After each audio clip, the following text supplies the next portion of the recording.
정부는 지난 50년간 사망자의 전체 유산을 기준으로 과세하는 현행 유산세 방식이 물가와 아파트 가격 상승 등 경제 현실을 반영하지 못하고 중산층에도 큰 부담이 되고 있다며 낡은 상속세 체계를 전면 개편하기로 했습니다. 상속세 개편안 3부 방송입니다. 과세 대상에 대해서 한번 좀 알아보도록 하겠습니다. 표를 보시면요. 네. 피상속인이 거주자냐 비거주자냐에 따라서 과세 대상 자산이 범위가 달라집니다. 상속인, 피상속인 전부 다 거주자인 경우에는 국내뿐만 아니라 국외에 있는 모든 자산이 다 과세 대상 자산이고요. 네. 자, 상속인 기준으로 보면은 자녀가 비거주자고 부모가 거주자다. 부모가 거주자인 경우에도 마찬가지로 네. 자녀가 뭐 국내 거주하든 해외 거주하든 부모가 거주자이면은 전 세계의 자산이 다 상속 재산이다. 이것까지는 뭐 별로 어렵지 않아요. 자, 그런데 이제 부모가 비거주자예요. 근데 자녀는 국내에 있어요. 이런 경우는 뭐 흔치는 않긴 하죠. 드물 것 같아요. 드물긴 하죠. 반대 경우가 많겠죠. 부모는 국내에 거주하고 있고 거주자인데 이제 자녀가 해외에 있는 경우가 많을 텐데 어쨌든 이 경우에도 상속인이나 피상속인 둘 중에 하나가 거주자 지위를 유지하며 특히 이제 이렇게 상속인이 거주자면 국내 소재의 상속 재산에 대해서만 과세를 한다. 근데 이제 요즘 최근에 이런 기사들 많이 보셨죠. 뭐 상속세 때문에 해외를 간다. 나는. 근데 자녀는 국내에 있어. 뭐 그거 부모가 간다고 자녀도 따라가는 건 아니니까.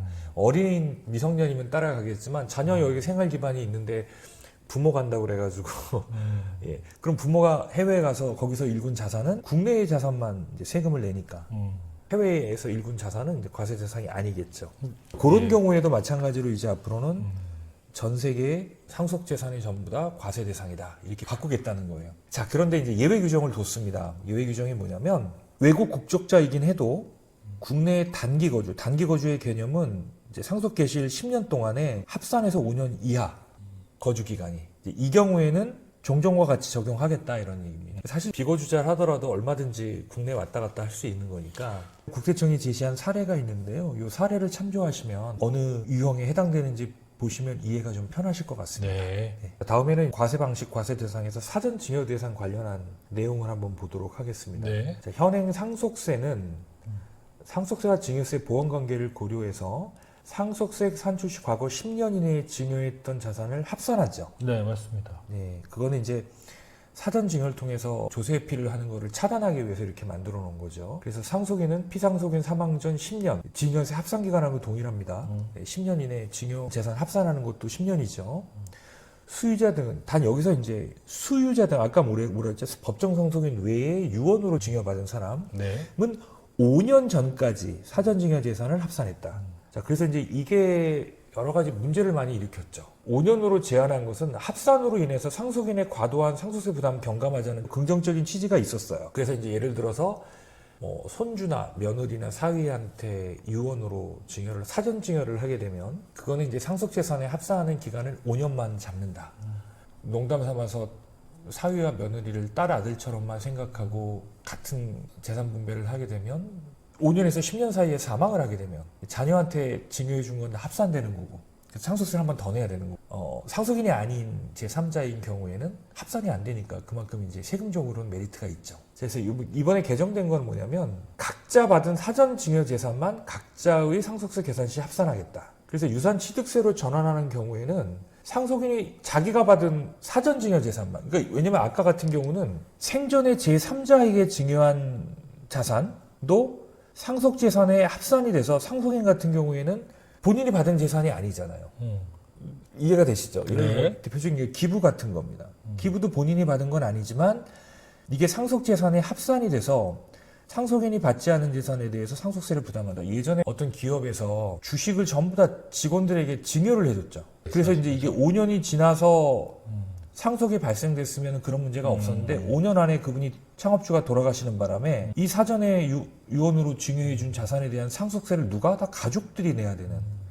가족들이 상속세 부담을 못해서 결국은 뭐 회사가 경영이 어려워졌다. 이런 기사 많이 보셨을 겁니다. 이번에 세제 개편안에 이게 유산 취득세형으로 바뀌면서 상속인이 자기가 받은 사전 증여 재산만 과세 대상에 포함되기 때문에 과도한 세부담이 경감되고 피상속인이 생전의 기부도 활성화할 수 있다. 왜냐면 이제 기부하고 나서 혹시라도 5년 안에 사망을 하게 되면 그 세금을 가족들이 다 내야 되는 부담감 때문에 그런 거 있어요. 네네네. 그런 부담이 있어서 기부에 대해서 약간 좀 멈칫멈칫했는데 제도가 이렇게 바뀌게 되면 아무래도 이제 기부를 좀 더 활성화할 수 있는 그런 동기가 될 수도 있겠죠. 사전증여 사례를 한번 보겠습니다.